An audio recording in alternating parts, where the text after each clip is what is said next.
Welcome to our channel.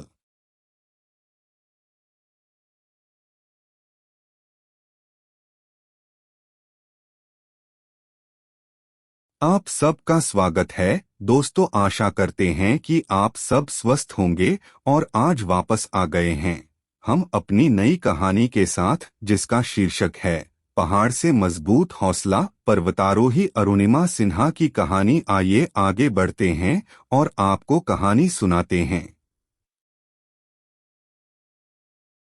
Uttar Pradesh के छोटे से शहर अंबेडकर नगर की अरुणिमा सिन्हा आज किसी परिचय की मोहताज नहीं।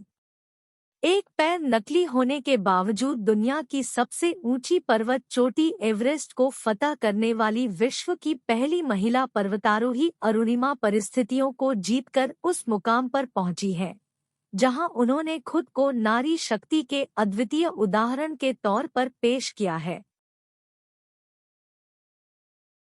भारत सरकार ने 2015 में उनकी शानदार उपलब्धियों के लिए चौथे सबसे बड़े नागरिक सम्मान पद्मश्री से नवाजा।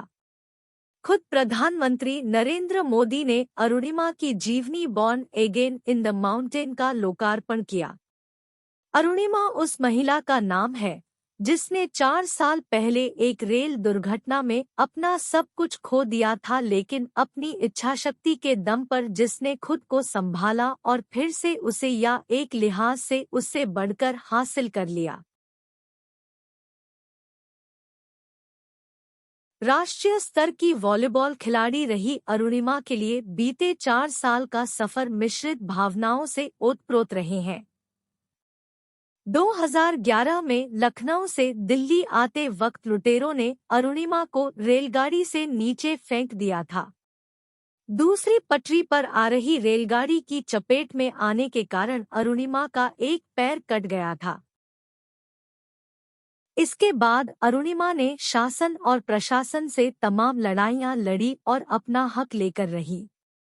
वैसे उन्होंने उस रेल दुर्घटना में जो खोया उसे वह फिर से हासिल नहीं कर सकती थी, लेकिन अरुणिमा ने पीछे मुड़कर नहीं देखा और एक पर्वतारोही बनकर एवरेस्ट फतह करने की ठानी। अरुणिमा को पता था कि अगर वह एक नकली पैर से एवरेस्ट फतह करने में सफल रही तो ऐसा करने वाली वह दुनिया की पहली महिला बन जाएंगी। अरुणिमा ने ऐसा खुद को साबित करने और साथ ही साथ यह भी साबित करने के लिए ठानी की शारीरिक दुर्बलता किसी के मुकाम में राह में आड़े नहीं आ सकती। अगर किसी में अपने लक्ष्य तक पहुंचने की ललक, मानसिक ताकत और इच्छा शक्ति है तो फिर कोई भी दुर्बलता उसे रोक नहीं सकती।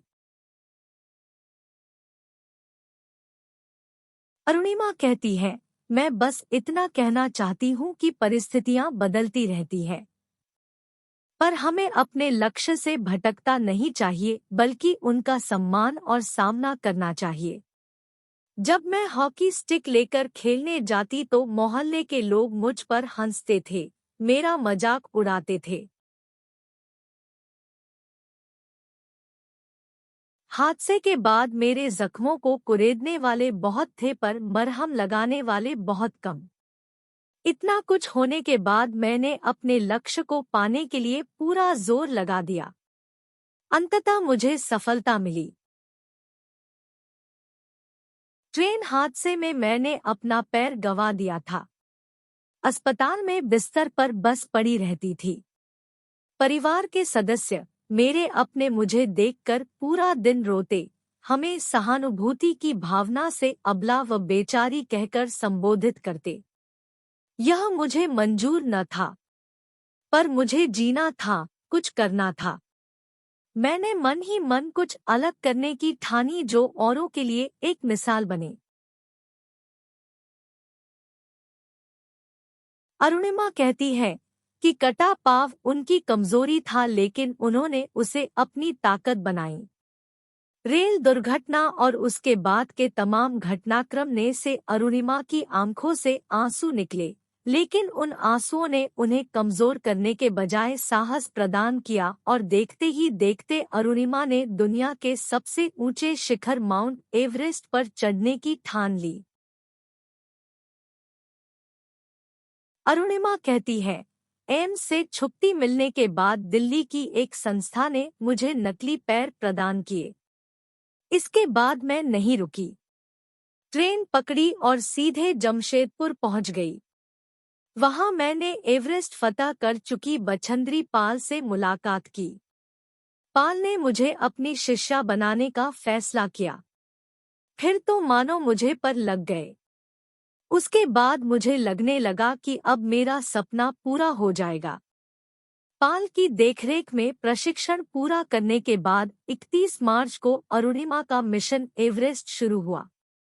52 दिनों की चढ़ाई में 21 मई को माउंट एवरेस्ट पर तिरंगा फहराकर वह विश्व की पहली विकलांग महिला पर्वतारोही बन गई।